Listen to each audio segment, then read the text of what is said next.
Verificado o quórum regimental, declaro aberta a 38ª sessão ordinária virtual de 16 de dezembro de 2020. Inicialmente, gostaria de indagar se os conselheiros têm alguma observação quanto à ata da sessão anterior.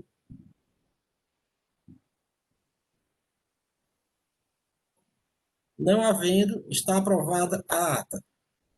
Gostaria de anunciar que o Dr. Henrique Gereissati disponibilizou as seguintes resoluções: 4666-2018, Fermace, e 803/2018, Easy Táxi Aéreo. E também o processo 2478-2018, Glas Max, Espaço de Perícia. Então, os senhores verifiquem se tem alguma observação a ser feita nas citadas resoluções. Passando para a ordem do dia, gostaria de informar os senhores, conselheiros, que a pauta era só com o processo inicialmente era da Droga Farma e o patrão, o doutor Carlos Sintas. Só que o doutor Carlos Sintas tem um compromisso hoje no tribunal lá em Recife, né? Ele não poderia estar lá e aqui ao mesmo tempo ele justificou para a mudança da pauta. Por isso foram incluídos nossos processos e isso a pauta diferente da original. Bem? Primeiro processo é Companhia Brasileira de Distribuição, processo 1.308/2018, aí 2017, 19.925. Relator, doutor Wander Uchoa. Com quem está a palavra? Bem, bom dia a todos, bom dia, senhor presidente, bom dia, senhores conselheiros, bom dia, senhora Silvana, bom dia, doutor Biratã. De novo, foi um prazer de estar com todos e vendo todos com saúde.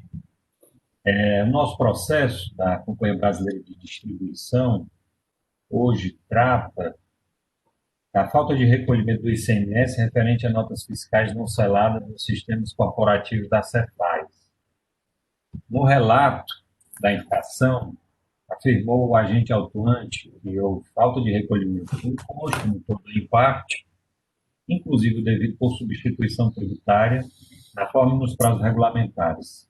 O contribuinte deixou de recolher o ICMS referente a notas fiscais não seladas nos sistemas corporativos da Cefaz no valor de R$ 7.951,30 em 2012 e R$ 48.953,05 em 2013.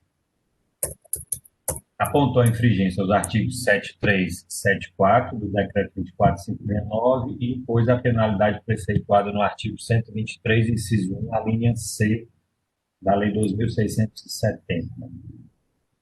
O demonstrativo do crédito ficou em ICMS no valor de R$ 56.544,35 e multa de igual valor.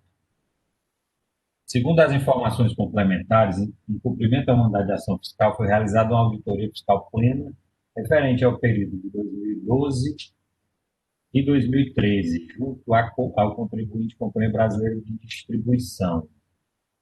A empresa está cadastrada no regime normal de recolhimento, enquadrada como comércio varejista de mercadorias em geral, cujas mercadorias estão sujeitas ao regime de substituição tributária, ao sistema normal de recolhimento e também o KNAI dela é submetido às regras do decreto 29560, que dispõe sobre o regime de substituição tributária por carga livre. Ao fiscalizar a empresa e analisar as notas fiscais de entrada, o agente do fisco verificou a existência de notas fiscais de entrada interestaduais sem o devido registro nos sistemas Cometa e Citran, sem a posição do selo físico ou virtual de trânsito, e traz a relação das notas fiscais. Ressalta ainda que tais notas tratam de operações de venda, de transferência, de remessa em bonificação, de remessa em comodato e simples remessa, com itens de mercadorias para revenda, e itens também para o ativo imobilizado e consumo. Dessa forma, o cálculo do ICMS realizado pelo auditor teve como critério a natureza da operação e os itens constantes nas notas, resultando em mercadorias não tributadas, mercadorias tributadas com ICMS antecipado, substituição tributária e carga líquida. Tal resultado está na planilha falta, recall, ICMS, itens não selados. Tempestivamente, a hora recorrente apresentou impugnação ao auto de infração alegando que não deve ser atribuída aos administradores responsabilidade solidária pelos débitos em questão. 2. Que ocorreu a decadência em relação ao período de janeiro a outubro de 2012, uma vez que a ciência da lavratura do auto de infração somente ocorreu em 16 de novembro de 2017, ou seja, depois de 5 anos, que a fiscalização teria para efetuar o lançamento. Pede a aplicação do artigo 150, parágrafo 4º do CTM. Continuando, diz que a simples falta de selo não traduz a ausência de recolhimento do imposto, apenas configura desobrigação acessória. E, por fim, alega que a multa tem caráter confiscatório. O julgador de primeira instância decidiu pela procedência da acusação fiscal, e aqui eu trago alguns trechos da decisão dele. Em relação à decadência, o julgador de primeira instância entendeu por ser inadequada essa pretensão, no sentido de que se aplica o artigo 150, parágrafo 4º, em caso de falta de pagamento de imposto, relativo a documentos fiscais ausentes na sua escrita fiscal, pelo que se infere que houve sonegação de informações fiscais, de forma que deve ser aplicada a contagem do prazo decadencial estabelecido no artigo 173, inciso 1 do CTM. Em relação ao mérito, não há razão para tornar sem efeito presente a auto-infração, seja porque a impugnante não trouxe aos autos qualquer comprovação de que pagou os impostos em questão, conforme alega.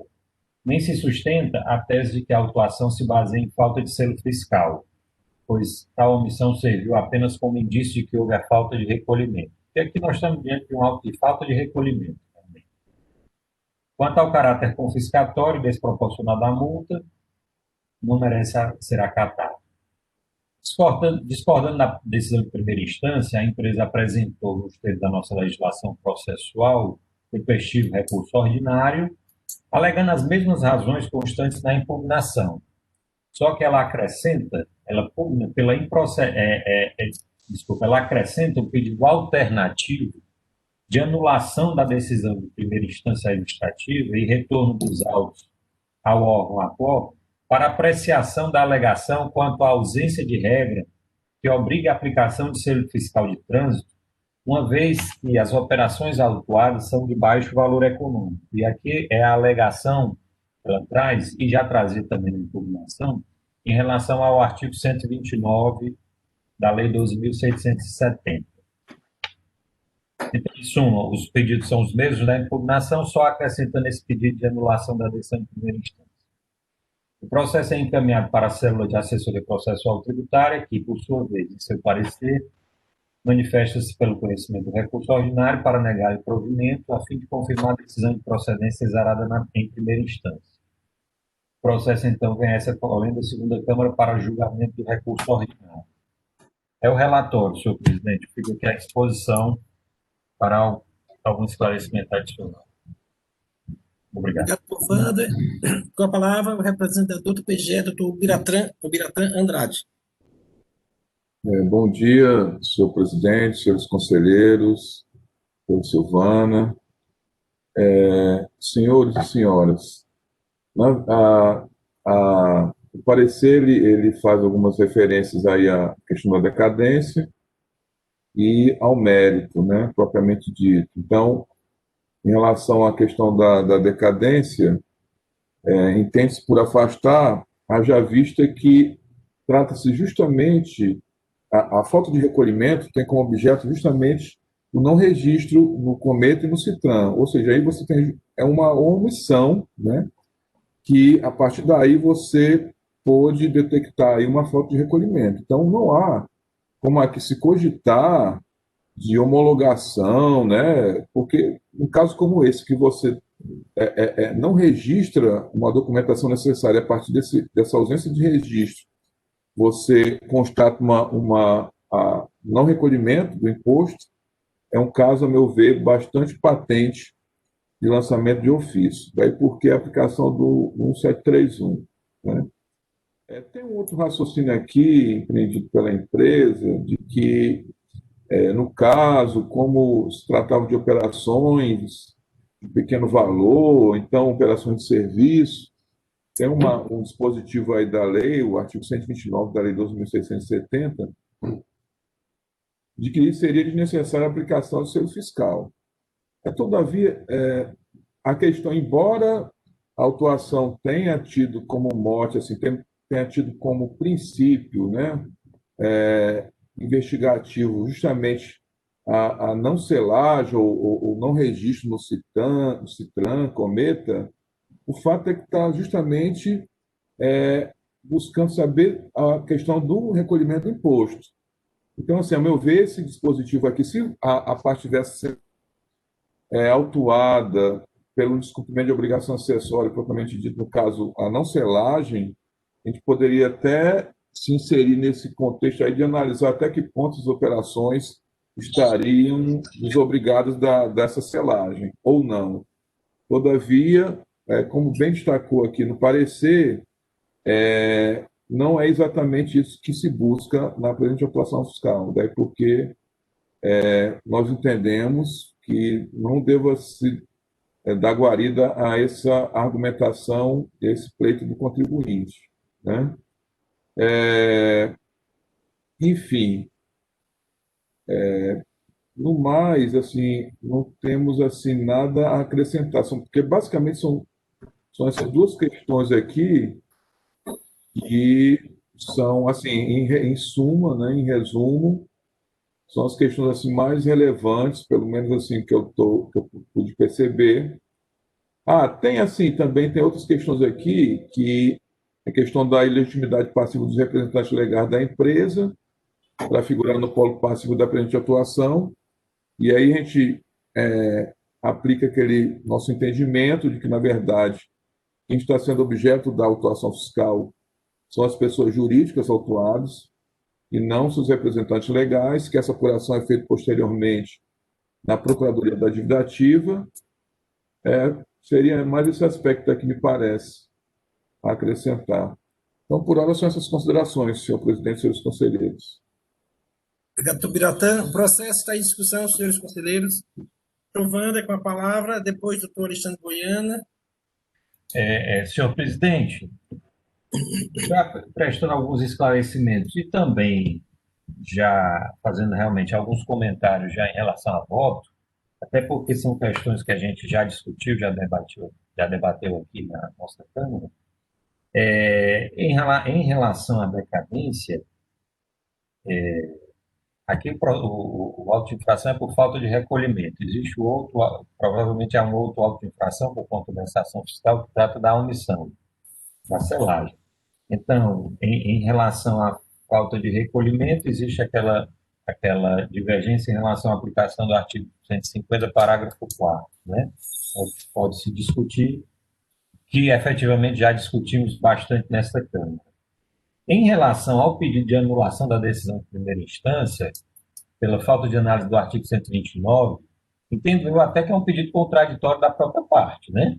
Por quê? Porque se a parte ela defende que o auto é de falta de recolhimento, ela não tem como trazer uma alegativa em relação a uma falta que é de omissão de selo, né? Esse artigo 129 trata de omissão de selo, que não está sendo realmente discutido nesses autos.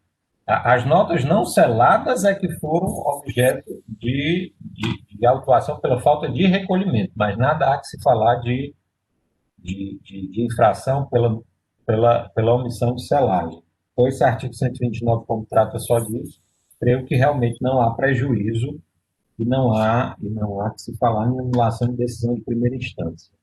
E os outros pontos que são já bem pacíficos aqui na nossa Câmara, que é da multa confiscatória e da responsabilidade solidária, né? A multa confiscatória a gente afasta, nós afastamos em razão do que prevê até a nossa própria lei, né? No artigo, se não me engano, 48, é isso? Da lei 15.000, não é isso? Me lembrei, é 48, se não me engano. E a responsabilidade solidária também não há de se falar, até porque não há responsabilidade solidária até o momento. Isso só vai ser colocado, se for o caso, em sede de execução fiscal. Era isso, senhor presidente. Porque a Tovanda está na escrita primeiro do Alexandre, depois do Leils. O Alexandre tinha pedido para primeiro, viu, Leils? Senhor presidente, meus amigos conselheiros, doutor Biratã, amiga Silvana, doutora Lúcia, que está aqui também presente. Só inicialmente, o Tovanda, só uma dúvida: essas notas que não foram seladas, elas estavam escrituradas? O senhor tem alguma informação nos autos relacionadas a isso daí? Porque para afirmar o meu convencimento sobre a questão da decadência, seria importante essa informação, porque aqui, como o senhor bem colocou, nós não estamos aqui frente a uma questão de um descumprimento de uma obrigação acessória. O que está sendo cobrado aqui, efetivamente, é a falta de recolhimento do ICMS pelo fato das notas não terem sido seladas, né, para não terem sido registradas no CITRAN. Mas se essas notas estavam escrituradas, elas atraem aí o artigo 150, parágrafo 4 do CPN, porque o fisco teria conhecimento delas através da análise do FD, né? Então, a partir daí, dessa informação, a gente poderia estar, assim, aqui trazendo algum entendimento acerca da aplicação do 150, parágrafo 4º. Era só essa informação, senhor presidente, que eu queria ter inicialmente para poder firmar o convencimento. Obrigado. Doutor Wilson, o doutor Wander vai responder a pergunta do doutor Alexandre, depois volto para o senhor, tudo bem?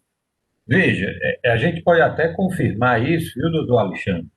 Agora em sessão, mas assim, nas informações complementares não há essa informação. Mas no julgamento de primeira instância, o julgador ele fala exatamente isso, de que não há nos autos, não há provas de que as notas fiscais objeto da acusação fiscal integram a escrita fiscal da impugnante, que até reconhece a existência das operações, quando fala que são de pequeno valor, né? Então, assim, a parte também, a impugnante não trouxe aos autos qualquer prova da sua escrita fiscal, viu? Isso aí realmente ela também não trouxe. Era isso. Obrigado, doutor Wander. Esclareceu, doutor Alexandre? Para o doutor Leilson agora.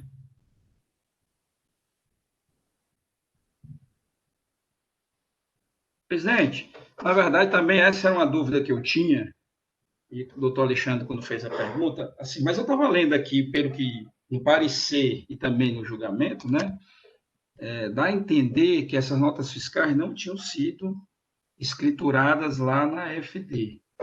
Né? Eu estava olhando também a planilha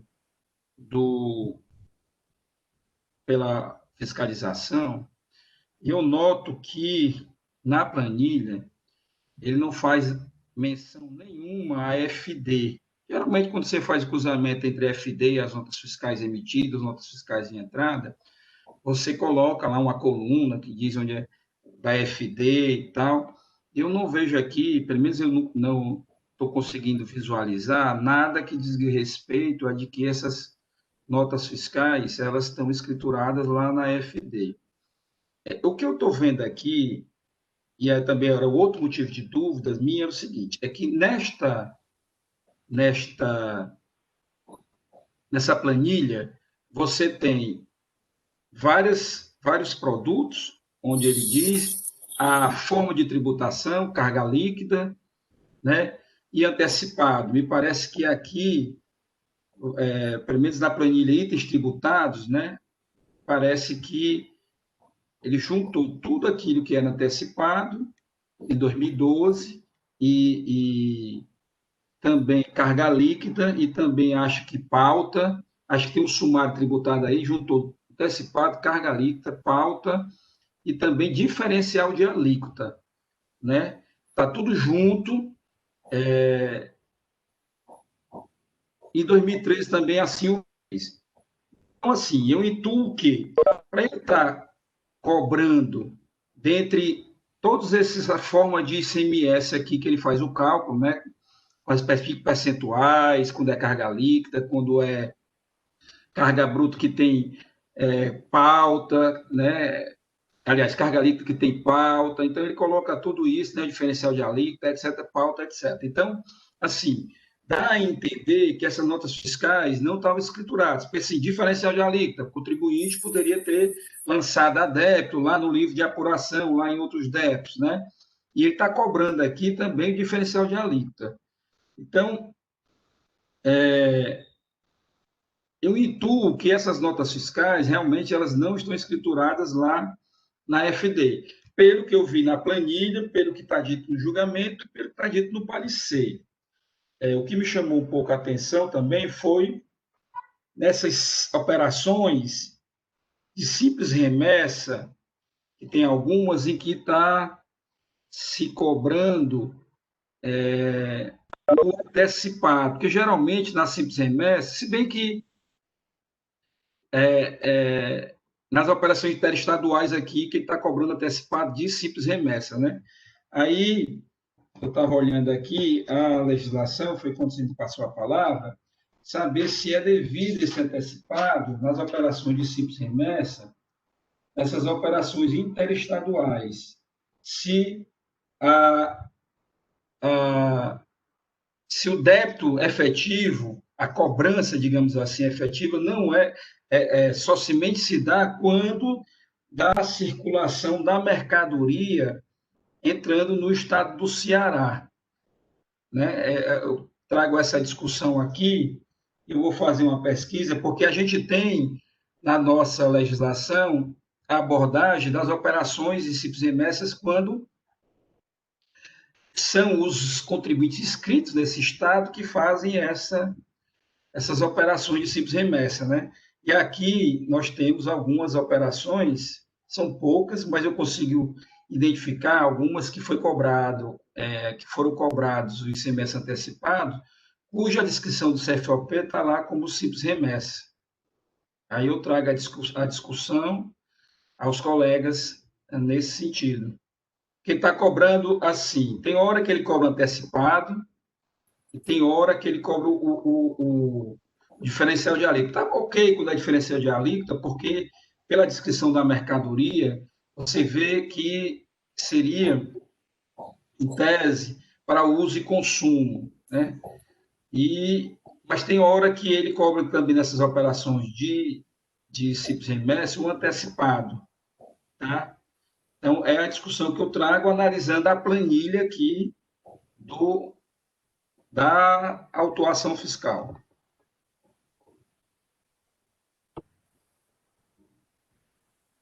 Senhor presidente, Pronto, Leis, concluído.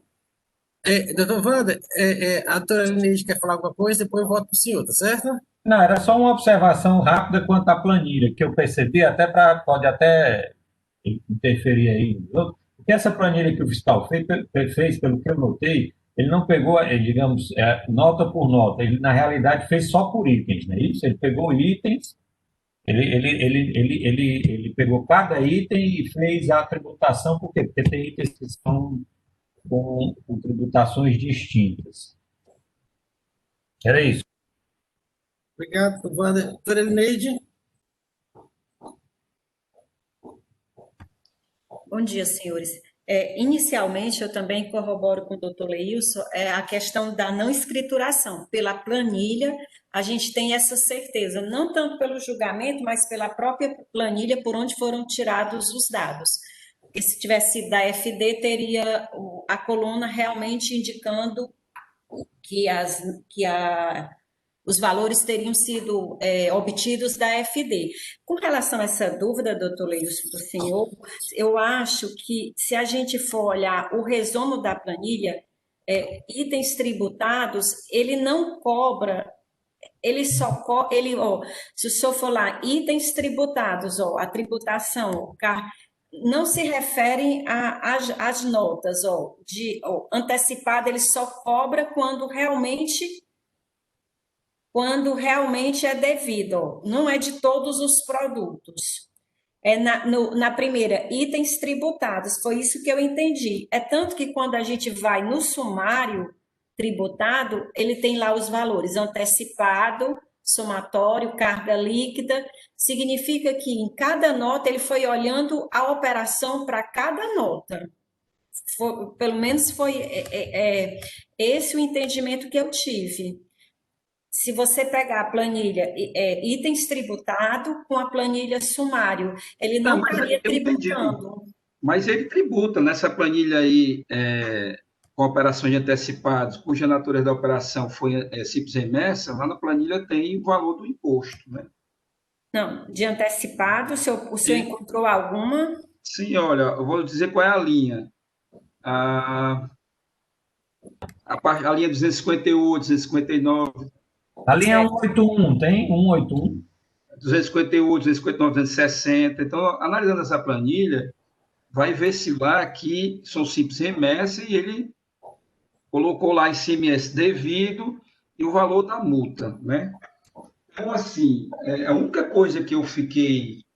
Em operação interestadual, não é isso, doutor Leite? Isso, nessas operações de entrada com simples remessa... Eu alcancei aqui a 258, a 259. Que realmente é cobrado. É porque é a operação interestadual. Vou abrir aqui a legislação. É isso que eu estou atrás agora. A nossa legislação, ela trata muito das nossas operações de simples remessa a partir daqui, né? Aí, essa simples remessa, efetivamente, elas são cobráveis também? É uma dúvida que eu trago aqui, que eu realmente não tenho agora, nesse momento. Só um instante, eu vou pegar aqui o decreto. Essa informação que estamos discutindo, a gente tem condições de ver ela sintetizada, resumida na outra pasta, chamada no sumário, que a primeira linha de cada ano é o antecipado. Na mesma planilha, no sumário, ele cobra o antecipado. Aí traz o somatório.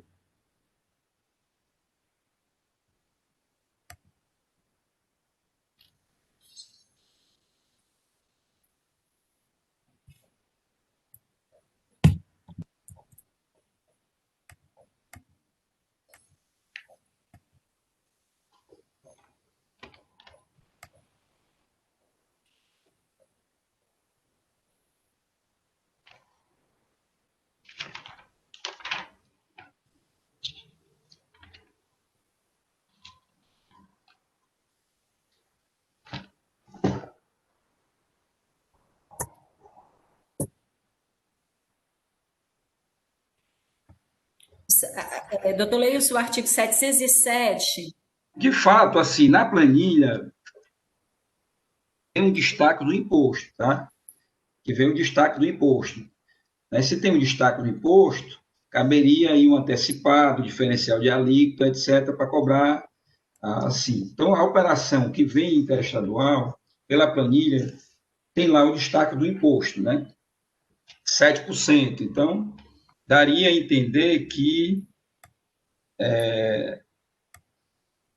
seria cobrado, poderia ser cobrado esse antecipado. Porque, como eu disse, o artigo 707, que foi mencionado pela doutora Elineide, ele deixa claro que por ocasião da efetiva entrega, com destaque do será tributado, escriturado, né? Aqui, você tem na operação interestadual, você tem simples remessa, não é, portanto, a da efetiva entrega da mercadoria, mas você tem, deixa eu ver aqui,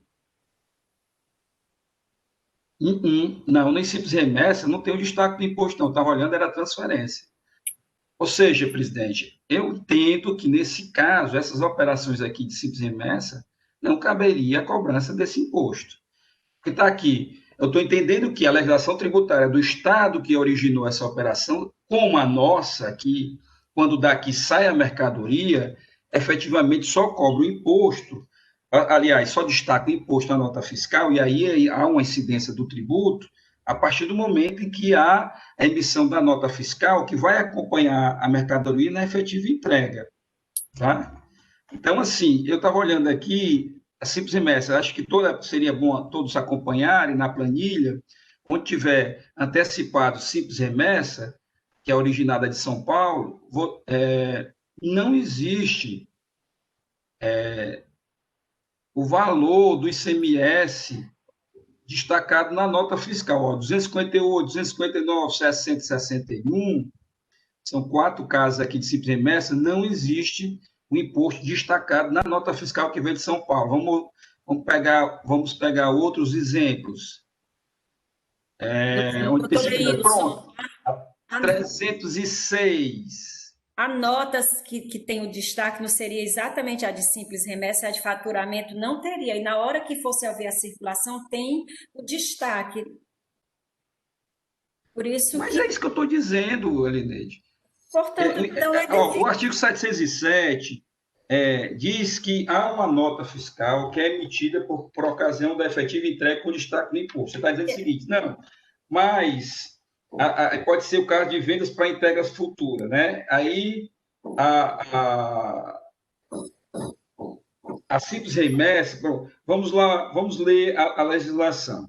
Nas vendas para entrega, a ordem de entrega futura poderá ser emitida nota fiscal para simples faturamento, vedado o destaque do ICMS, né? Assim, ou seja, então, creio que São Paulo também tem esse mesmo dispositivo. Por isso que nessas notas de simples remessa não se destacou o ICMS. O ICMS será destacado e recolhido pela ocasião da efetiva saída da mercadoria. Aí é isso que eu estou querendo dizer, é que nós só podemos cobrar esse antecipado quando as operações nas operações que a mercadoria vier com uma nota fiscal com o imposto destacado, na efetiva entrega. Porque ali você está vendo a ocorrência do fato gerador fisicamente. A simples remessa não tem o imposto, não tem o destaque do imposto, e a gente vai cobrar imposto de diferencial de alíquota numa operação que não tem incidência de imposto. Eu, particularmente, acho estranho esse tipo de cobrança. Como é que vai se cobrar tributo numa operação e que não tem tributo? Que até a própria legislação, eu não estou vendo a legislação do Estado de São Paulo, mas eu creio que a legislação do Estado de São Paulo deve ser uma cópia da legislação, porque isso deve ser tudo fruto de convênio. Então, do Estado de Ceará, se está dizendo que na entrega futura, nas operações para entrega futura, que é o caso aqui, talvez, de a simples remessa aqui, essa nota de simples remessa não tem destaque de imposto, destaque só virá quando for entregue a mercadoria, como é que eu vou cobrar tributo numa operação de simples remessa que não tem destaque de imposto? Cobrar antecipado? Cadê a mercadoria que ela não transitou? Cobrar diferencial de alíquota? No caso aqui, não vai dar, assim, porque tem um caso lá, se eu não me engano, que tem diferencial de alíquota, simples remessa também, não é só antecipado, não. Eu vi um caso que tinha diferencial de alíquota. Aí essas operações não têm tributação no estado de origem, a nossa também não faz tributação, não dá tributação, ou seja, quando alguém aqui vender para São Paulo, para entrega futura, essa nota de simples remessa não tem tributação. É verdade o destaque do imposto. Só quando dá efetiva entrega, pelo que diz lá o 707, é que há essa tributação. E aí foi cobrada aqui pelo tributo na operação de simples remessa. Eu, quando vi, achei estranho. Eu queria ter certeza, não queria dúvida, então, quando eu fui olhar aquela legislação, mais convicto eu estou de que não cabe essa tributação nessas operações de simples remessa. Processo de discussão, senhores conselheiros. Conselheiro Leilson, seria só o antecipado da simples remessa? Não, o diferencial de alíquota também. Diferencial também. São poucos, acho que um ou duas que eu vi aí, diferencial de alíquota e simples remessa. Mas existe, eu vi. Existe. Como é que eu vou cobrar se não tem ocorrência do fato gerador? Está sendo só emitida uma nota fiscal. Então, assim, eu tenho convicção de que não cabe nesta operação essa tributação. A nota, quando vier com a circularização da mercadoria, com o destaque do imposto lá da nota fiscal de São Paulo, aí sim caberia se cobrar um antecipado e o destaque. Será que não foi cobrado um antecipado quando essa mercadoria entrou no estado do Ceará? É outra dúvida que eu ponho. Será que quando essa mercadoria veio com a nota fiscal de São Paulo, com o destaque do imposto, será que não foi cobrado esse antecipado? Presidente, aí, aproveitando só o gancho aí, esses questionamentos levantados pelo doutor Leilson, eles são passíveis de ser examinados em sessão ou teriam que ser objeto de uma perícia, hein, doutor Leilson? Doutor Biratã, na verdade, eu estou achando que não cabe nem essa tributação, né? Não é objeto de perícia. Não, Aí, mas assim, tem umas notas, não seria cabível em relação a uma parte das notas. Só para essas É partes isso? das notas, só essas Pois notas de é. operação de simples remessa, diferencial de alíquota, Não, cuja pois descrição da é, mas natureza é simples remessa. sim, mas a pergunta é exatamente em cima disso. Teria como ser examinado, excluir essas notas nesse momento? Teria como identificar a quantidade de notas é pequena? Poderia ser feito isso nessa análise de inserção? Aproveitando aqui a fala do Biratã, Presidente, eu acho assim, que doutor o Leilson, doutor Biratã trouxe uma coisa interessante. Pode ser conseguido o pedido de vista, porque é fácil, é só excluir as linhas da planilha do Excel, onde essas notas fiscais, onde estão essas operações de simples remessa, né? Então, assim, pode ser concedido o pedido de vista, e aí a gente, bom, claro, se todos aqui concordarem, acharem que deva ser tirado Tem esse aspecto essas também. operações, né? Partindo desse pressuposto. o doutor Leilson pediria vista do processo? Sim, eu poderia pedir vista. Pronto, então as preliminares, a gente volta Vamos logo. votar logo. Vamos deixar, ou só quando voltar da vista? Não, vamos votar logo, Kelly, não? Não, doutor Leilson, eu acho que Melhor. era melhor, só uma sugestão, era melhor o senhor pedir vista, aí a gente analisava, poderia até fazer uma análise conjunto desses Se forem aspectos, escrituradas. e aí depois aí traria tudo para votação depois, com relação ao mérito. Com relação às preliminares, senhor presidente, eu acho que a gente pode votar agora. Eu não sei se os conselheiros estão me entendendo. O doutor Leilson pede vista e a gente analisa a questão do momento da tributação e separa de acordo e traz tudo isso para ser exposto em sessão quando o processo retornar. Não a gente decidir agora e vista para resolver. Eu não sei se As preliminares não vão interferir na vista. Acho isso que mesmo, que é exatamente o que eu estou dizendo. As preliminares a gente votaria agora e deixaria o mérito para o pedido de isso. vista. Aí o doutor Leis pediria visto o processo para analisar, fazer as exclusões que ele entende que são pertinentes. Aí voltaria em sessão depois. Doutor Wanda, a palavra. Eu creio que ficou claro, veja se eu estou correto, doutor Elimir.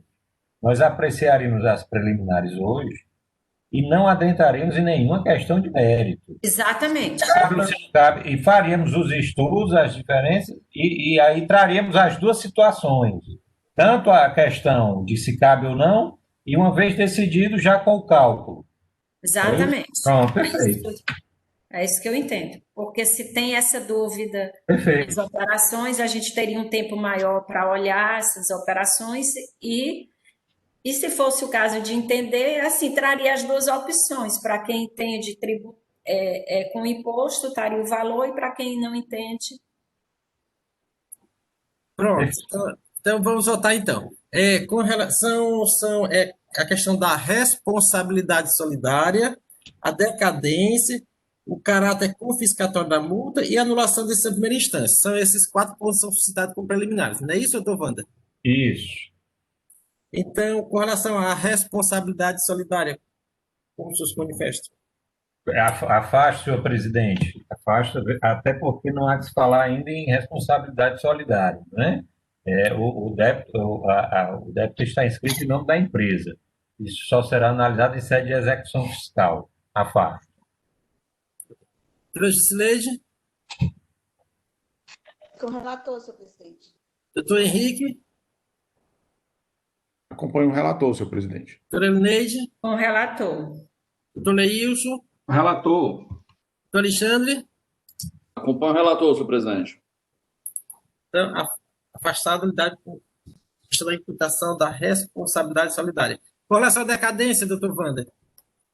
Com relação à decadência, senhor presidente, eu afasto, tendo em vista que a parte não trouxe aos autos nenhuma prova de que havia feito a escrituração fiscal, e até em razão de, no julgamento de primeira instância, isso ter sido ventilado, e no recurso ordinário ela continuou sem trazer nada aos autos que provasse tal escrituração. Por isso eu afasto e aplico o artigo 73, inciso 1. Doutora Gisleide. Com o relator, senhor presidente. Doutor Henrique. Com o relator, presidente. Doutora Elineide. Com o relator. Doutor Leilson. Relator. Doutor Alexandre. Acompanho o relator, senhor presidente. Com relação ao caráter confiscatório da multa. Eu afasto, senhor presidente, dada a nossa incompetência para apreciar tal matéria. Tá certo. Algum conselheiro vota de forma contrária? Não. Não, estão afastados. E com relação ao pedido de anulação dessa primeira instância, doutor Wander? Eu também afasto, senhor presidente.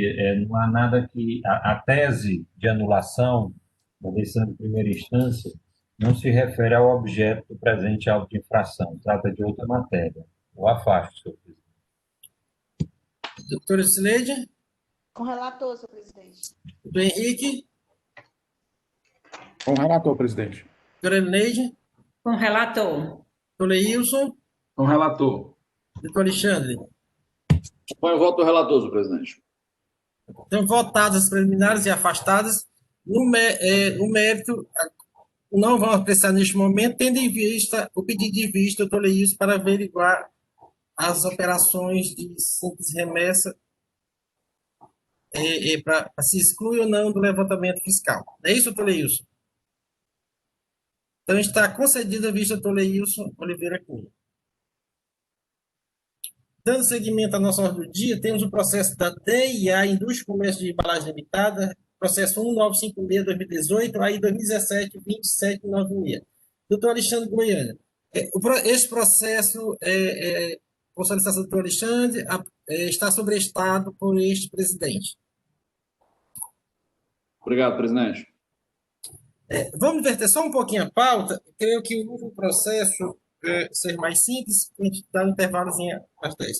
Eu vou colocar em pauta o processo de Luiz Carlos Paiva Freitas ME, processo 13400/2019, aí 2019-09380.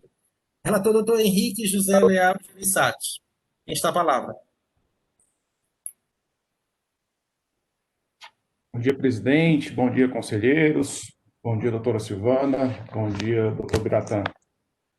O presente processo trata da acusação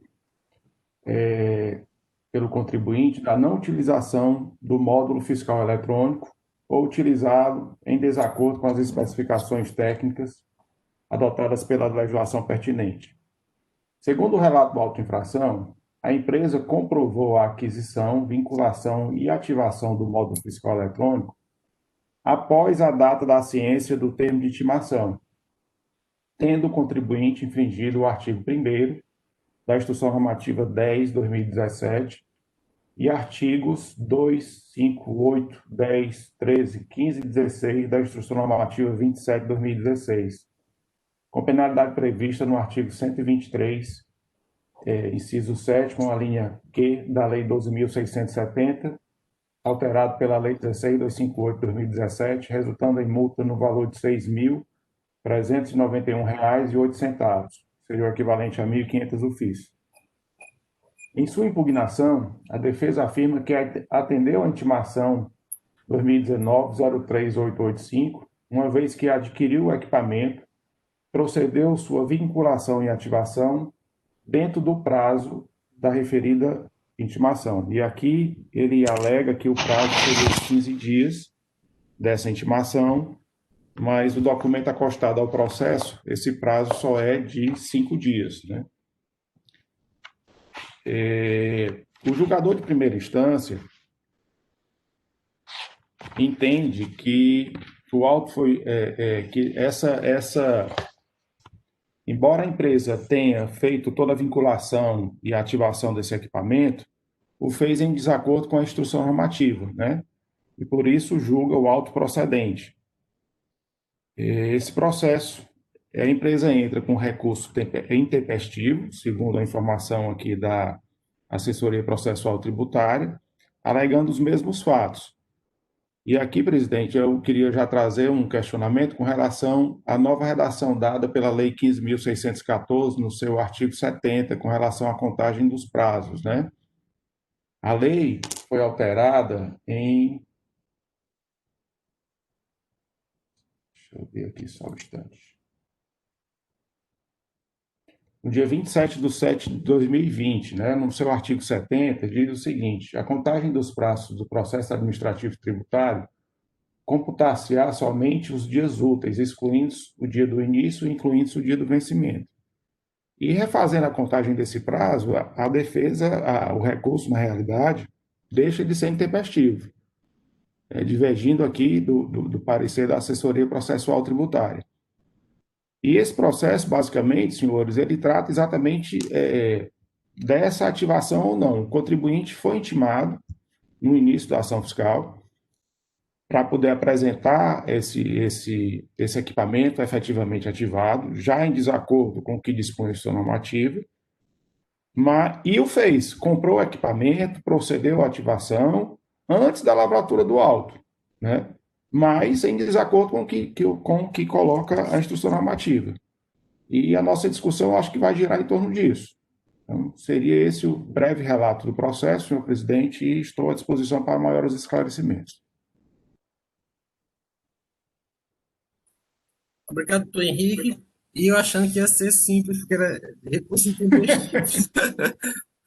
Doutor Biratã, tem essa questão que posta aí, que o doutor Henrique está colocando, que o prazo deveria ser já dias úteis e não mais corrido, tendo em vista a alteração legislativa de julho de 2017. Em sendo assim, aí passaria para o médico. Com a palavra do doutor Biratã. Senhor presidente, antes de tudo, a gente tem que observar aqui, porque assim, trata-se de uma aplicação de uma lei de natureza processual.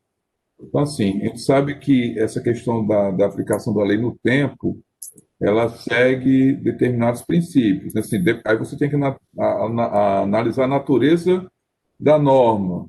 No caso da lei processual, ela tem aplicação imediata. Então, assim, em tese, se o recurso ele foi interposto antes da entrada em vigor da norma processual que alterou a forma de contagem do prazo, então ela se dá na forma anterior. Se foi posterior, então, ou na época já em vigor, logicamente que a gente aplicaria de imediato essa modificação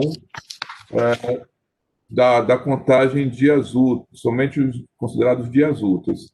Eu estou analisando aqui, aí eu queria até pedir a ajuda do relator, porque, assim, pelo que eu estou vendo aqui da peça, aqui tem um protocolo em que este protocolo aqui é o protocolo em que o recurso foi recebido, né? 15 de setembro, a peça aqui tem a assinatura de 14 de setembro, ela foi recebida em 15 de setembro de 2020, 10h25. Parece que esse é o protocolo aqui.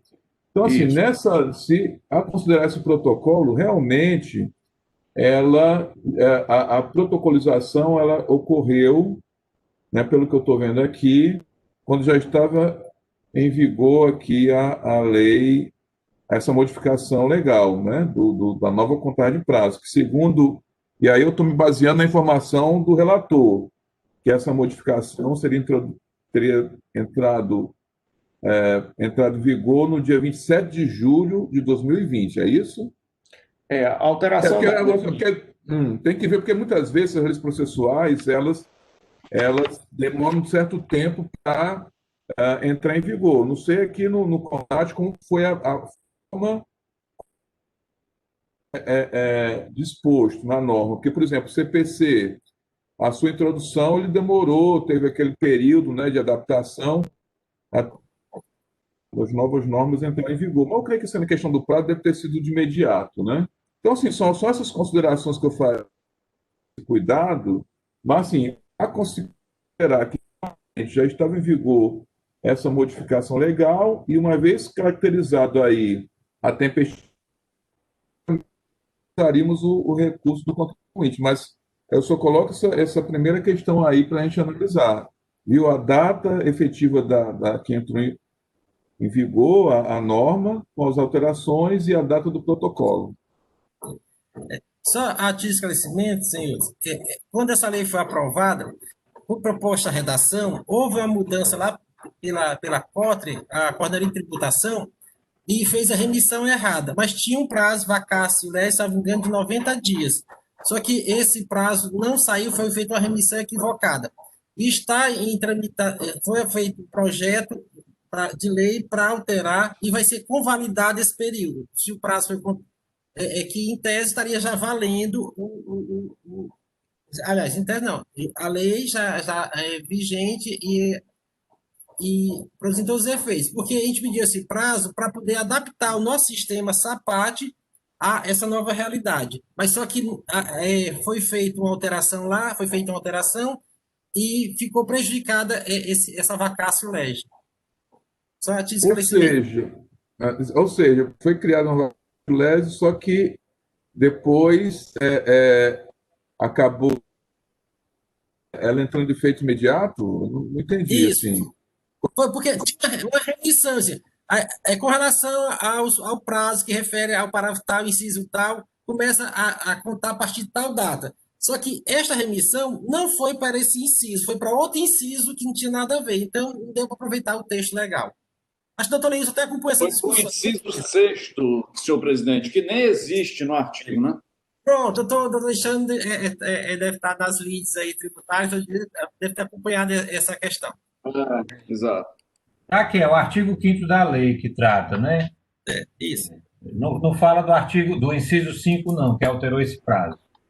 Em tese, ele entrou na data da publicação. Produziu os efeitos na data da publicação.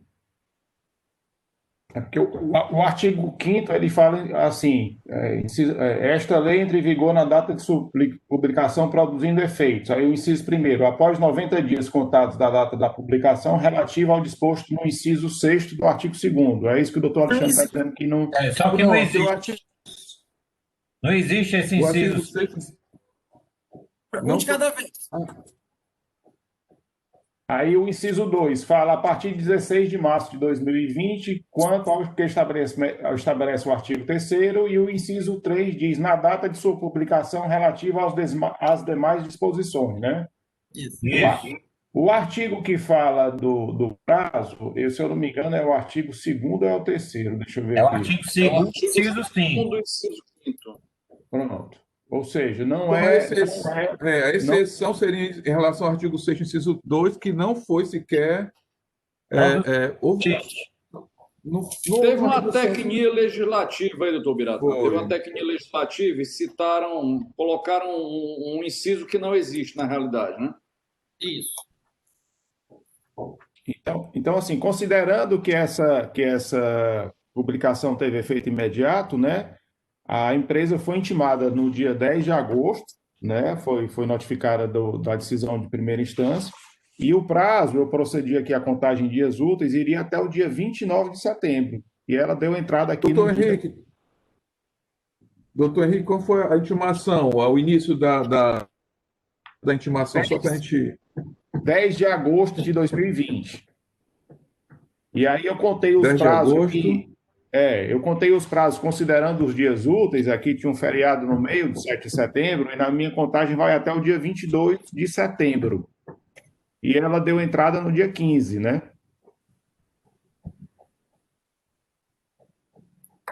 Certo.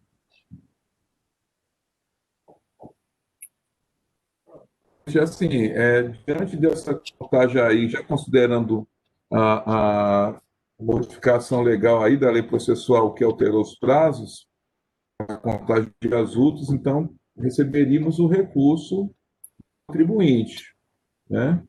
E teríamos que, como partindo do pressuposto que o recurso era intempestivo, não houve manifestação da assessoria tributária, mas a gente poderia analisar aqui, o relator faria são e o que o contribuinte aponta em discordância.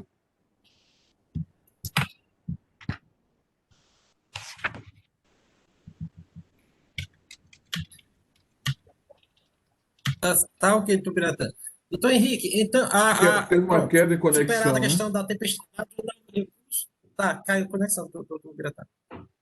Mas nós conseguimos ouvir a sua fala até o final. Doutor Henrique, em face a PGE entende que o processo é tempestivo, né? Isso. Pronto. Então, doutor Henrique, superada a questão da tempestividade ou não do recurso, agora é mérito. O senhor informa que a empresa providenciou o módulo fiscal antes da autuação, né? Fora da gestão normativa, mais a autuação. É isso? Isso, exatamente, presidente. O recurso, assim como a defesa, na realidade, o recurso reforça os argumentos da defesa com relação a esse ponto, né? E dizendo, inclusive, que fez dentro do prazo da intimação, que a intimação teria dado um prazo de 15 dias para ele apresentar essa documentação, só que a intimação que está acostada no processo, o prazo só é de 5 dias. Ela diz que anexa no recurso, mas ela não anexou esse documento. E o documento que está no processo, a intimação só dá 5 dias. Mas a própria redação da intimação, ela diz o seguinte: comprovar que adquiriu, vinculou e ativou o módulo fiscal eletrônico até a ciência desse termo, conforme Instruções Normativas 27/2016. Ou seja, a autoridade aqui queria saber se naquela data ele tinha esse documento já ativado para trás. Ele não considera isso para frente, entendeu? Então, o julgamento de primeira instância, doutor Biratã, foi todo nessa linha, que embora ele tenha providenciado a compra do equipamento e a ativação antes até da lavratura do auto de infração, o crédito tributário seria devido sim, porque já estava em desacordo com o que diz a instrução normativa. Então, eu acho que o cerne da questão do mérito vai ser exatamente isso. Se o fato dele ter providenciado a ativação e a compra do equipamento, que ele anexou aqui a nota fiscal de compra, anexou a tela do nosso sistema com a data de ativação que ocorreu no dia 10/5/2019, né? Só que o auto de infração foi lavrado somente no dia 19/6/2019, ou seja, mais de um mês depois da ativação já do equipamento. Então, eu acho que a nossa discussão vai girar em torno disso.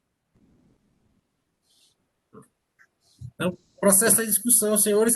Depois da discussão, eu peço a palavra, devolvo a palavra à doutora PGE. Tudo bem? Ok. Gente, só fazendo aqui uma observação, o doutor Henrique até já fez parte do que eu iria aqui colocar.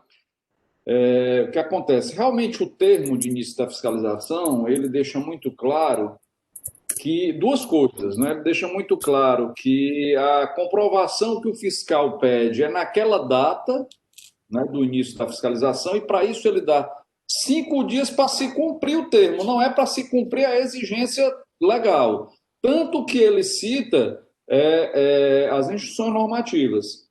E, realmente, o prazo que ele dá, mesmo que se tenha aí como base, né, como premissa, o prazo de 5 dias, pelo que eu vi aqui do próprio recurso da parte, até esse prazo de 5 dias ele foi estourado, né, ele foi ultrapassado quando se fala na ativação e na vinculação e na ativação desse módulo fiscal. Esse é o primeiro ponto. O segundo ponto, que aí fazendo uma correlação com o artigo 138 do CTN, o parágrafo único, ele é muito claro, né? Ele fala que a denúncia espontânea ela é afastada com qualquer procedimento, qualquer início de qualquer procedimento fiscalizatório, né? Então, acredito que ele não pode ser trazido aqui ao caso. São essas as breves informações, senhor presidente. Só para tentar corroborar aqui, doutor Alexandre, o próprio texto do auto, ele fala isso também, né? A empresa comprovou a aquisição, a vinculação e ativação do módulo fiscal após a data da ciência do termo de intimação, ou seja, O marco temporal aqui que ele está considerando é a data da ciência mesmo, né? A intenção dessa intimação era saber se naquela data que ele deu a ciência, ele já tinha feito isso, já tinha providenciado a aquisição e compra desse equipamento. O fato dele ter feito isso posteriormente, ele não entende como sendo válido aqui para eximir a penalidade aqui da infração. Só para uma observação, senhor presidente, nós já tivemos aqui na Câmara algumas discussões acerca desses prazos que são dados nos termos de início de fiscalização, e nós até já decidimos no sentido de que se o fiscal, ele, ao invés dele ter pedido para ser comprovado na data, né, naquele momento, na data da intimação, o cumprimento de alguma obrigação tributária, seja acessória ou principal, se ao invés disso ele tivesse dado prazo para isso ser cumprido, né, se ele tivesse dito fazer a ativação em 5 dias, né, enviar o documento em 5 dias, né, a gente podia estar tomando aqui um outro rumo, como já aconteceu em outras situações. Obrigado, senhor presidente. Doutor Alexandre. Doutor Luiz, quer falar? Quer falar? O presidente, doutor Alexandre já esgotou aí o que eu ia falar. Realmente é como foi feita a intimação, né? Era para comprovar e não dando um prazo para ele adquirir, tá entendendo? Era naquela data ali da intimação ele ter vindo aos autos, a fiscalização, melhor dizendo, e ter comprovado que já havia adquirido, que já havia instalado, que já havia feito a ligação do equipamento. Não se deu um prazo para ele comprar e vincular esse equipamento. Deu um prazo para que ele comprovasse que já existia aquele equipamento. Os senhores querem discutir mais? Vou ouvir a PGE com relação a essa questão. Doutor Biratã, uma PGE se manifesta no mérito?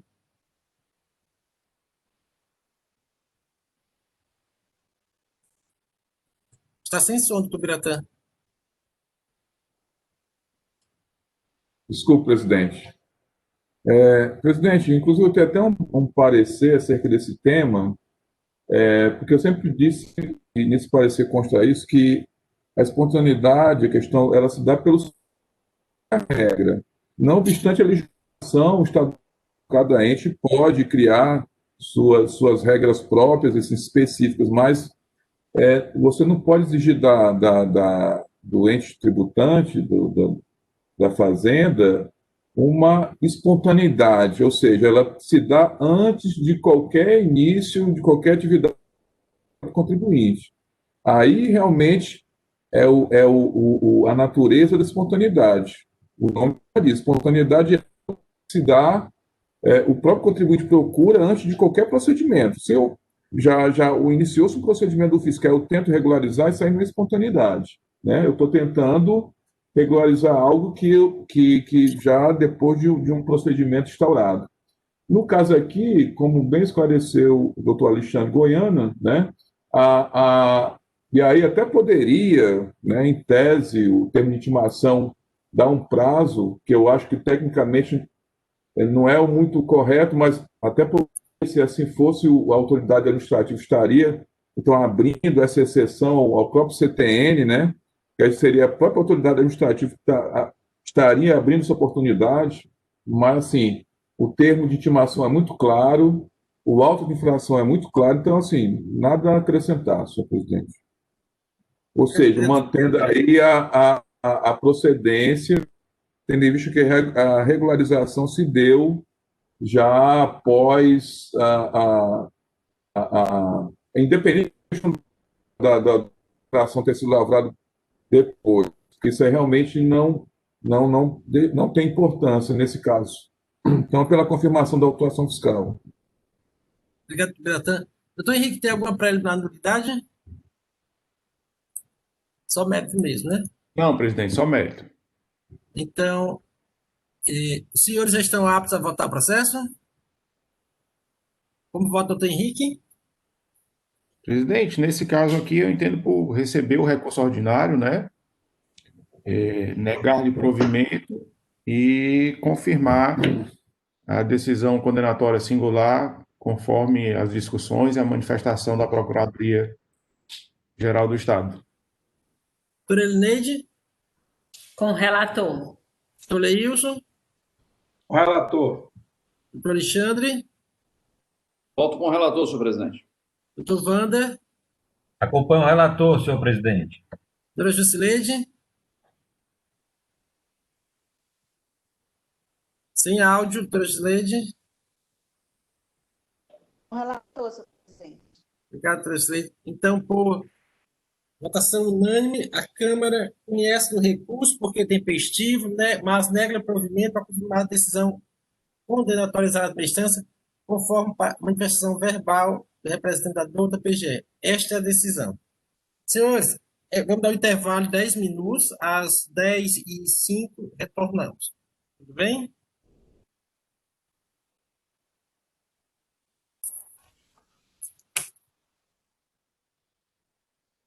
Após um breve intervalo, estamos retornando à nossa 38ª sessão ordinária virtual, 16 de dezembro de 2020. Anuncio agora o processo de julgamento, processo da pauta Onduline do Brasil Limitada, processo 13275-2017, aí 2017-02448. Relatora doutora Elinês. Quem está a palavra? Obrigada, senhor presidente. Novos cumprimentos a todos. Esse auto de infração tem como acusação remeter mercadoria com documento fiscal considerado inidôneo. A nota fiscal número 45.772, por ter manifestação negativa do destinatário, no caso a empresa MB Comércio de Materiais de Construção Limitada, CGF 06-361-0376, e também pelo remetente ter emitido uma nota fiscal de devolução. Na informação complementar, folhas 3, o agente do Fisco esclarece que a empresa Onduline do Brasil Limitada emitiu a nota fiscal eletrônica 45.772, destinada à empresa MB Comércio de Materiais de Construção Limitada, estando a circulação da mercadoria acompanhada do respectivo DANF. Após a recepção da documentação e a aberta ação fiscal número 2017 099-8096, quando do registro do respectivo DANF, constatou uma manifestação negativa do destinatário.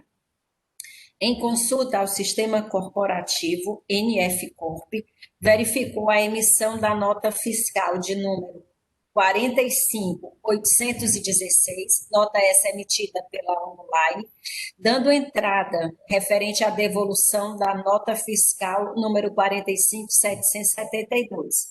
Portanto, essa nota não tinha validade para cobertar o trânsito da mercadoria. A mercadoria foi liberada mediante, por determinação judicial, mandado de segurança, aí cito o número do mandado de segurança. Constam nos autos do CGM, né, que é o Certificado de Guarda de Mercadoria, emitido pelo posto do Aracati, consultas aos sistemas corporativos da nota fiscal eletrônica, os DANF da nota 4572.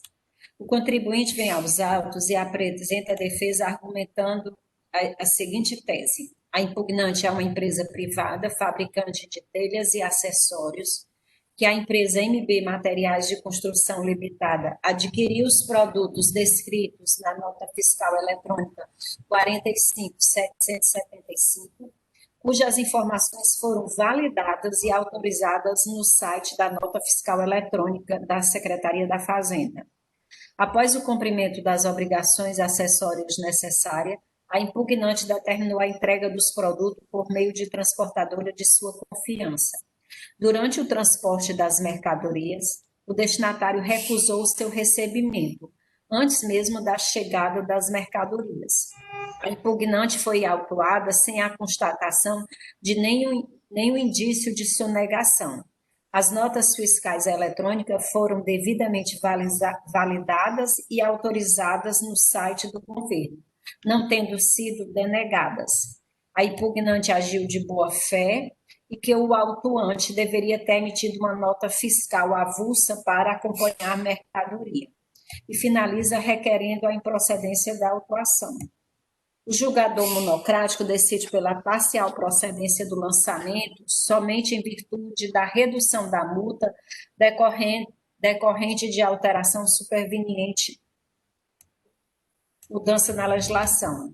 Intimado da decisão de primeira instância, o contribuinte vem aos autos e ratifica as razões de defesa, arguindo novamente que as notas fiscais foram devidamente validadas e autorizadas pela Secretaria da Fazenda, pelo site da Fazenda, NFE, não tendo sido em momento algum denegadas pelo sistema, que a recorrente agiu dentro da lei, não podendo ser penalizada por falha do sistema do computador do próprio Estado. A recorrente agiu de boa fé e não causou prejuízo ao erário. Como se tratava de um retorno de mercadoria, a autoridade fiscal deveria ter emitido a nota fiscal avulsa, nos termos do artigo 674 do regulamento, e não a lavratura do auto de infração. E aí apresenta uma resolução como paradigma, a resolução número 514/2005 da segunda Câmara. Argumenta que, diante da recusa do destinatário em receber as mercadorias, não restou alternativa senão proceder o retorno das mercadorias ao estabelecimento de origem. A recusa das mercadorias foi aposta no verso da nota fiscal considerada inidônea, identificando a situação fática e afirma que não houve nenhum indício de fraude na documentação.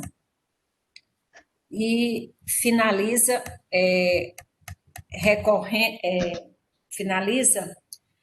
requerendo a improcedência da acusação fiscal.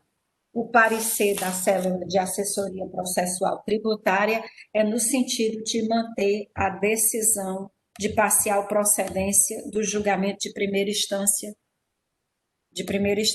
É este o relato, senhor presidente. Obrigado, doutora Neide. A palavra é com o doutor Biratã Andrade, procurador do Estado.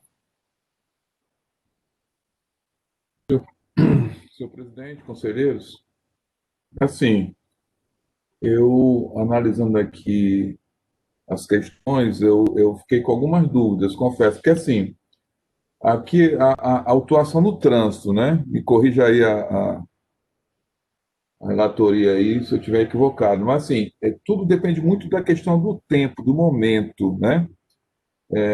Porque assim, em tese, o físico está correto quando diz que se eu estou com um documento fiscal, né, emitido para um determinado destinatário, aquele documento ali está em circulação e tudo mais, mas ele, ao mesmo tempo, apresenta uma manifestação negativa, porque aqui consta que o destinatário, ele diz que aquela mercadoria não seria destinada a ele, né?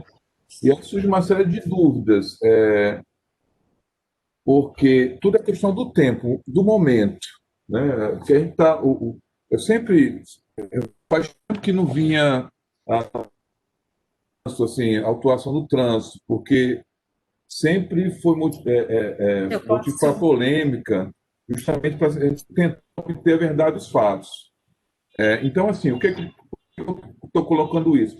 Tese, a autuação está correta, que eu tenho uma nota inidônea porque existe uma manifestação negativa do destinatário. Ao mesmo tempo, o próprio contribuinte, emitente, foi que registrou essa devolução. Não existe uma manifestação, um registro do contribuinte que, em tese, receberia mercadoria. Mas, assim, eu queria ser maior da conselheira relatora em relação a esses aspectos para poder formar um convencimento. Porque, assim, só mais adiante aqui. Viu, doutor Biratã? Eu posso sintetizar? Eu contribuí no seguinte, ele emitiu as notas, foram autorizadas, ok. E naquele momento não tinha nenhuma denegação no sistema. Eu acho que está tendo interferência. Vocês estão me ouvindo? Eu estou tendo interferência em relação vocês. Talvez vocês estejam tendo interferência em relação a mim. Eu estou lhe ouvindo. Estamos ouvindo. Eu não Estamos estou ouvindo, conseguindo. Biratã. Se vocês estiverem me ouvindo, eu estou com dificuldade de ver e ouvir. A sua imagem está Deve ruim, estar mas chovendo, você não está sei se tem ouvindo a perfeito, ver. Biratã. Tá ok. Melhor, né? Assim, eu gostaria de alguns esclarecimentos, porque assim, do jeito que... Porque, quais são as dúvidas? Como é que a Fazenda, nesse tipo de ação fiscal, até pela experiência de vocês, eu estou aqui com a mercadoria, com a determinada nota fiscal. E aí eu vou investigar, saber fazer uma circularização, saber se aquele destinatário realmente, aquela mercadoria pertence àquele destinatário da nota. Como é feito essa investigação? A gente obter maiores detalhes.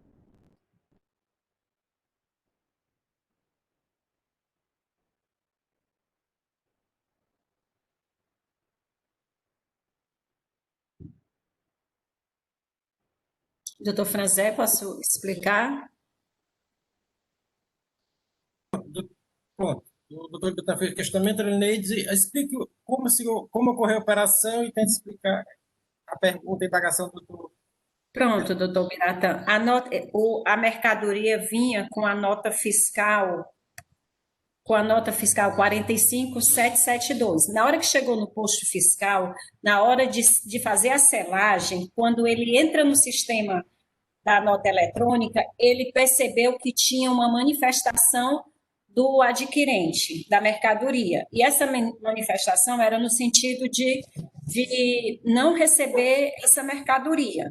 Isso aconteceu a nota foi emitida no dia 31 de janeiro de 2020, certo? E o contribuinte fez a manifestação, deixa eu ver se eu tenho aqui a data, no dia 2 de janeiro de 2020. Aí, depois de feita a manifestação, o contribuinte lá em Minas Gerais emitiu uma nota de entrada, que foi a nota 45.816, estornando essa operação.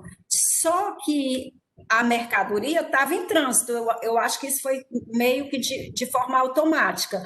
Então, quando chegou no posto que o fiscal verificou que tinha uma negativa do adquirente e já tinha uma nota estornando, então ele, por conta disso, tornou a nota fiscal inidônea, porque dois fatores aí, já tinha uma nota de estorno da saída, que era a 45.816, fazendo devolução e menção à nota 45.772, e também tinha uma recusa do adquirente da mercadoria.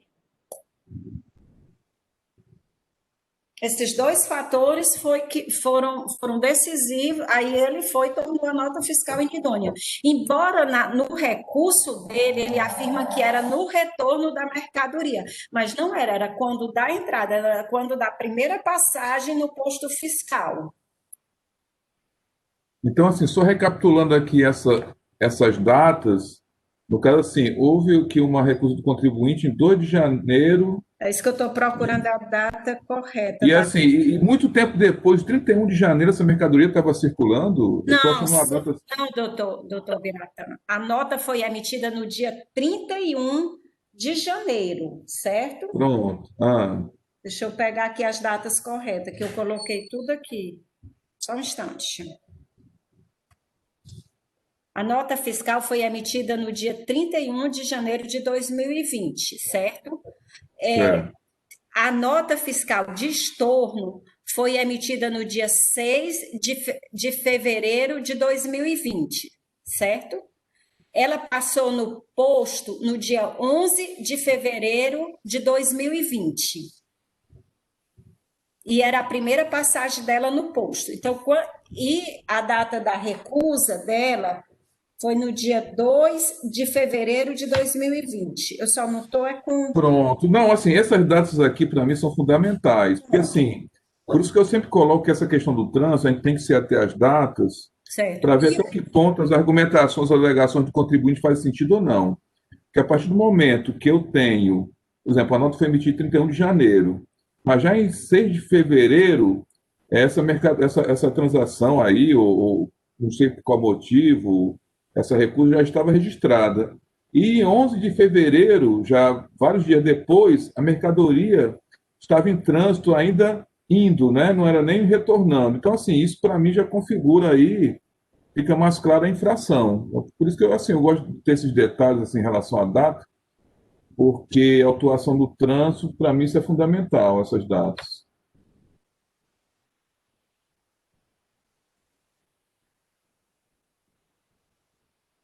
O processo Sem está em som, discussão. Ele está sem som. O processo está em discussão, senhores. Não, estava só afirmando que confere, são essas as datas. Daí a razão da inidoneidade do documento fiscal. Só isso mesmo. Senhor presidente, Lineide. bom dia a todos, renovando meu bom dia. Senhor Lineide, alguns questionamentos. Primeiro, essa mercadoria, a origem dela, ela vem do sul, né? Outro questionamento, a data de emissão dessa nota,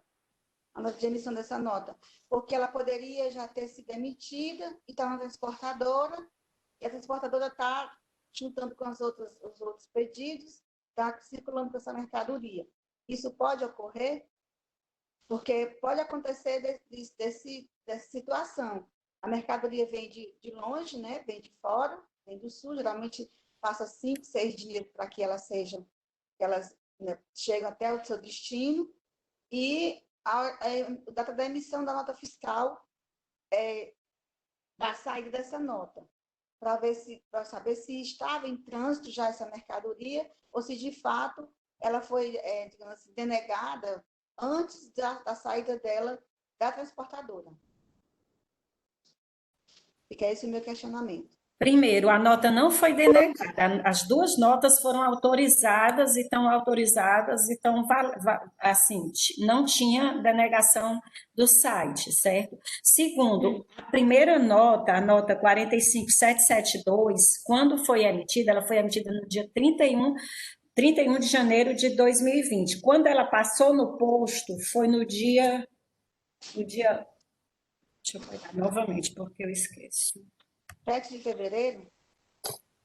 Quando ela passou no posto fiscal foi no dia 11 de fevereiro. Só que, anterior a isso, a própria empresa já tinha emitido uma nota de estorno, a 45.816, no dia 6 de fevereiro de 2020, quando, depois que a empresa daqui fez a recusa da nota fiscal.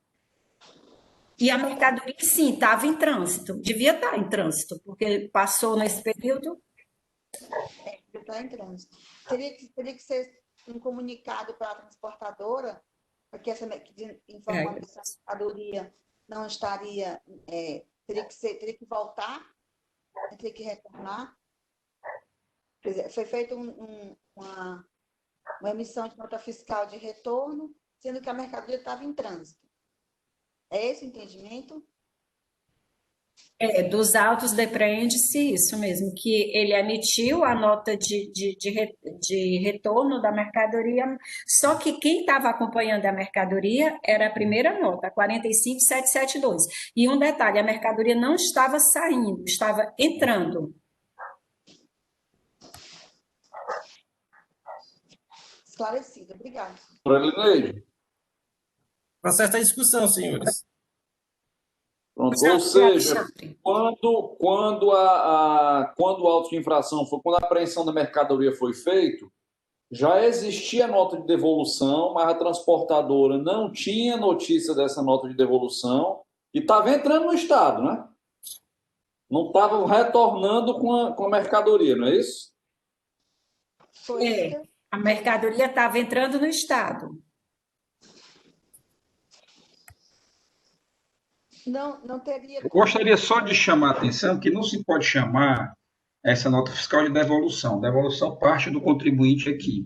Então, seria uma nota fiscal de anulação da operação anterior. O termo correto seria esse, doutor Leilson, porque ele coloca, entre aspas, devolução, porque ele fez o estorno da operação, né? E faz uma referência à nota 45772. Nesse sentido, quando chegando no posto fiscal, sabendo que existiam essas duas notas, uma de entrada e a outra, digamos, de devolução ou de anulação dessa nota, não teria que haver alguma comunicação do Estado à transportadora, ou a transportadora teria que tomar alguma providência? De fato, essa nota ela é, assim, responsabilidade somente do contribuinte ou não? Ou a transportadora teria também que tomar... A senhora está questionando se o posto fiscal deveria ter feito a emissão de um termo de retenção e pedido à empresa para regularizar a operação, é isso? Sim, exatamente. Já que aquela mercadoria estava em trânsito, existia uma nota de devolução, né? Ou de retorno, ou de anulação, como queira. Isso não poderia ter ocorrido, evitando o auto de infração, já que existiam as duas notas, né? E elas foram autorizadas, elas não foram denegadas. Não foi feito o termo de retenção, doutora Juscelite. Então, esse meu pensamento, senhora conselheira, muito obrigada. Elineide, só mais uma observação também aqui, só para a gente maturar mais aqui o entendimento. O caminhão que estava trazendo essa mercadoria, e com certeza estava trazendo outras, estava com carga para demais contribuintes, né? Então, assim, não seria normal que a emissão em o contribuinte que remeteu a carga, né? Comunicando à transportadora que aquela carga ali teria que retornar, e aí, por isso ele emitiu a nota fiscal de entrada, pelo que a gente viu aqui dos autos, né? Cancelando a operação. Não seria producente para a transportadora retornar do ponto que ela estava ali com aquela carga para devolução imediata, né? Ela ia ter, obviamente, a transportadora ela vai cumprir o roteiro dela para depois retornar, é o que se imagina, né? Eu acho que aí a falha estaria realmente em dois cantos. No primeiro, da transportadora, do motorista lá, não está com conhecimento efetivo dessa nota fiscal de cancelamento, até para mostrar no posto fiscal. E, por outro lado, do posto fiscal também não ter feito uma retenção para fins de conferência, para fins de confirmação, né, dessa operação ou não. Até porque eu me lembro, eu não tô agora de cabeça, eu não lembro qual é o artigo, mas eu acredito que tem algum artigo no nosso regulamento que fala sobre essa situação, da necessidade do termo de retenção, né? Eu estou olhando. Só essa observação aí que eu estava aqui em mente para a gente poder maturar aqui a ideia do julgamento. Na legislação, o termo de retenção está previsto no artigo 829 em diante e 831 do nosso decreto 24.569/97. É o que ele diz aqui, ó, estará sujeita à retenção a mercadoria acompanhada de documento fiscal cuja irregularidade seja passível de reparação. Configurada a hipótese prevista neste artigo, o agente do fisco emitirá termo de retenção de mercadorias e documentos fiscais, notificando o contribuinte ou responsável para que em 3 dias sane a irregularidade, sob pena de, não o fazendo, submeter-se à ação fiscal e aos efeitos dela decorrente. Eu não sei se houve alteração, mas antigamente essa irregularidade passível de correção era aquelas irregularidades formais que não tinham repercussão no imposto, né? Pronto, aí eu ia continuando aqui, viu, doutor Biratã? Parágrafo 3º diz exatamente isso. Entende-se por passível de reparação a irregularidade que apresente erro resultante de omissão ou indicação indevida de elementos formais que, por sua natureza, não implique a falta de recolhimento do imposto. Aí, pronto, é o parágrafo terceiro. Se ela foi cancelada, né? Se ela foi cancelada, então tem que se falar em imposto, né? Doutor Elineide, me diga uma coisa, qual foi a data da emissão e a data da negativa?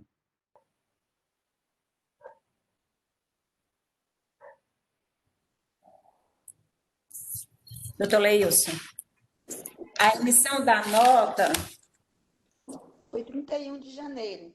Tá, e a negativa? A negativa foi no dia 2 de fevereiro. E a nota de anulação foi dia 3 de fevereiro? Dia 6. Dia 6. Ou seja, então Só a negativa confirmar foi dia mesmo 2. se a devolução foi, se a negativa foi no dia 2, só um instante. Mas foi anterior à emissão da de devolução. Só um instante.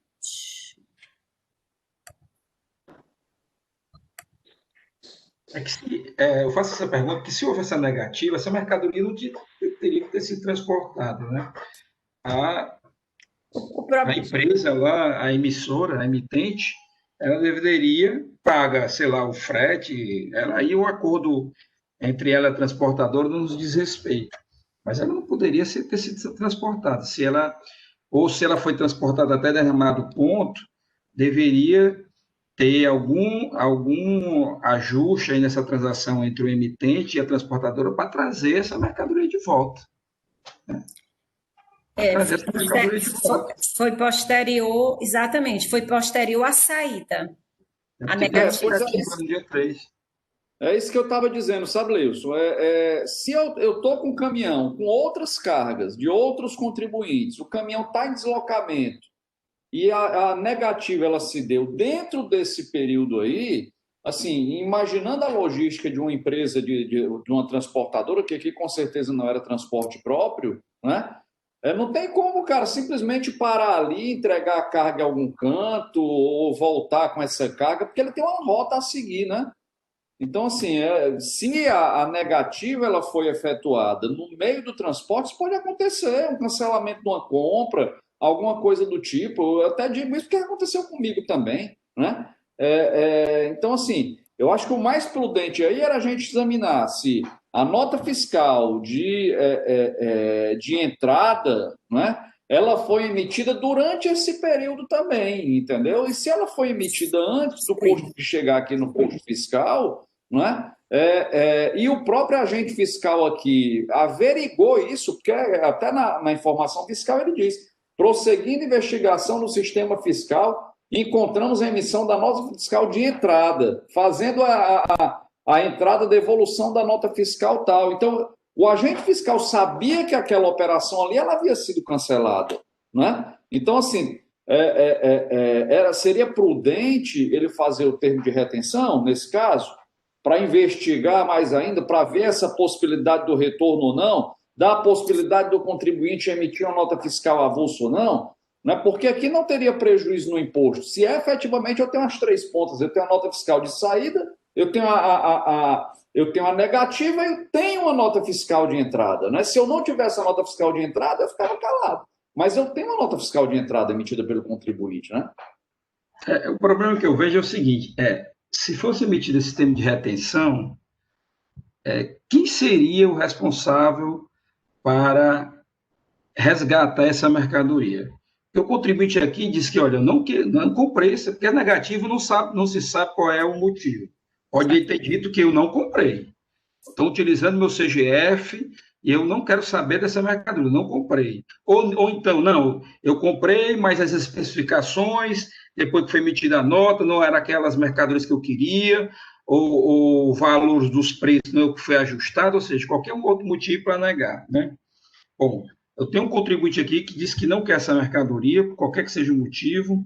Aí eu tenho uma mercadoria que está aqui sem documento fiscal algum, já que essa operação anterior foi cancelada, foi anulada por uma nota fiscal de entrada. E quem seria o responsável por resgatar essa mercadoria aqui? Poderia ser a empresa lá de São Paulo emitindo uma nota fiscal de entrada para trazer essa mercadoria aqui, Mas vocês não reemitiu uma nota fiscal de entrada para cancelar a operação anterior? Aí essa mercadoria está solta no posto fiscal. Bom, então vamos emitir um documento fiscal avulso para transitar ela de volta. Com a emissão do documento fiscal avulso, teria a incidência do tributo aí cobrando, ao menos, sei lá, uma operação interestadual, a alíquota de operação interestadual nesse sentido. Eu vejo assim, que essa mercadoria está solta, sem uma possibilidade, assim, eu não estou conseguindo visualizar uma possibilidade de solução para o caso dela. Viu, doutor Alexandre? O norte da inidoneidade foi os dois fatos. Um foi a recusa, o outro foi a emissão da nota de entrada.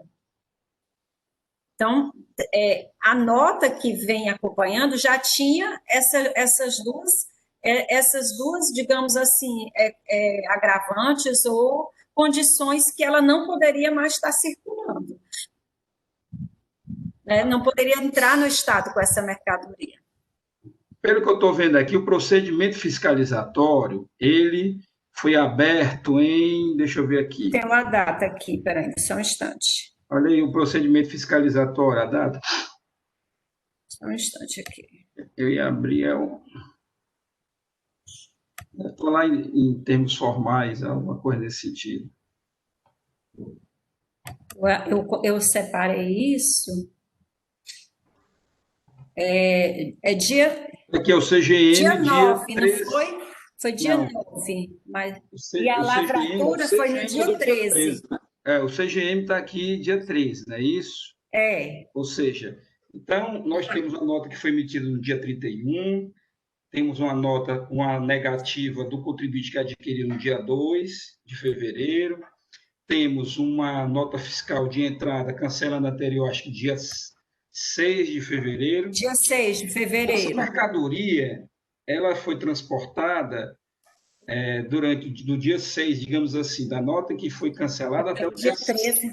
Até o dia 13, 7 dias, né? 7 dias. Aí a empresa, lá emitente do documento fiscal, junto com a transportadora, não tentou regularizar dentro desse prazo essa mercadoria, que essa mercadoria estava solta, né? Essa mercadoria não tinha documento fiscal algum. Ela está solta. A partir do momento a primeira emissão e o segundo com anulação, não existe. Essa mercadoria está em situação fiscal irregular.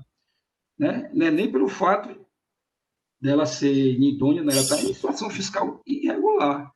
Está vindo transportada, está sendo transportada sem documentação fiscal alguma que dê guarida.